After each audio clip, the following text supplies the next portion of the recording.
मान्य सदस्य जुम्लामा हाउ गरेर आएको जस्तो होइन इतिहास पढेर आऊ बहस गर्ने भने आउनुहोस् न पढेर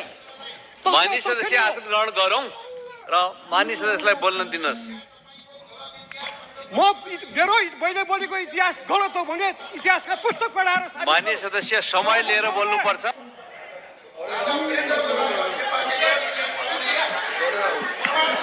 इतिहास पढेर आउने इतिहास पढेर मसँग बहस गरेर आउने राजाको ठाउँमा तराईमा बालककालमा भैँसी चढेर गोठालो जाने पढेर डाक्टर भएको पहिलो तराईको भूमिपुत्रलाई नेपालको राष्ट्रपति बनायो के बिग्रियो त्यसपछि आएर पहाडकी भोजपुरकी एउटी सामान्य परिवारकी छोरी मुलुकको राष्ट्रपति भइन् के बिग्रियो र आज आएर तनहुँको एउटा सामान्य ब्राह्मण परिवारको मान्छे राष्ट्रपति भएको छ के बिग्रेको छ अनि भोलि कुनै पूर्वको राई लिम्बू पश्चिमको कुनै गुरुङ तराईको कुनै थारू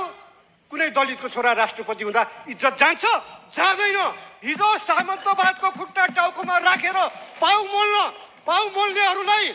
गरिब जनताको छोरा राष्ट्रपतिको कुर्सीमा बसेको असह्य भएको होला सामन्तवादको ग्लानीले अरे यो बुढी बाख्रीको छोरा जस्तो तनहुँको बाहुनलाई के राष्ट्रपति मान्नु त्यो भोजपुरकी विद्या भण्डारीलाई के मान्नु त्यो तराईको मधेसीलाई के राष्ट्रपति मान्नु भन्ने पीडा बोधले आज राजा चाहियो भनेको छु राजा किन चाहियो राजतन्त्रको इतिहास हेरौँ आफ्नै वंशको बहादुर शाह जसले पृथ्वीनारायण शाह पछि नेपाल एकीकरणमा महत्त्वपूर्ण भूमिका खेले नेपालको सिमाना बढाउन खोजे तिनलाई अब इतिहासकारहरू फरक कुरा हुन्छन् कोहीले तिनलाई तेल सर्केर जेलमा मारियो भन्छन् काका भतिजा र देवर भाउजूको लडाइँमा कोहीले चाहिँ आत्महत्या गर्न बाध्य बनाइयो भन्छ अनि रणबहादुर शाहको उपद्रव हेरौँ दरबारको द्वन्द्वले गर्दा जेठी र कान्छी रानीको लडाइँले गर्दाखेरि भीमसेन थापा र दामोदर पाण्डे जस्ता देशभक्त भारदारहरू काटिए त्यसपछि आएर हेरौँ राजेन्द्र विक्रम शाहको पालामा कसले कोतपर्व घटायो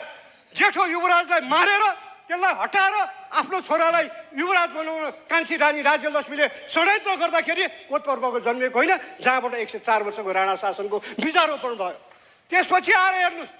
त्रैलोक्य विक्रमलाई युवराज सधैँ कसले बिख खुवाएर मार्यो दरबारमा के कुनै जनताले गरेको थियो षड्यन्त्र त्यसपछि आएर त्रिभुवनमा हेर्नुहोस् दिल्ली त गए तर दिल्लीको कलकत्तामा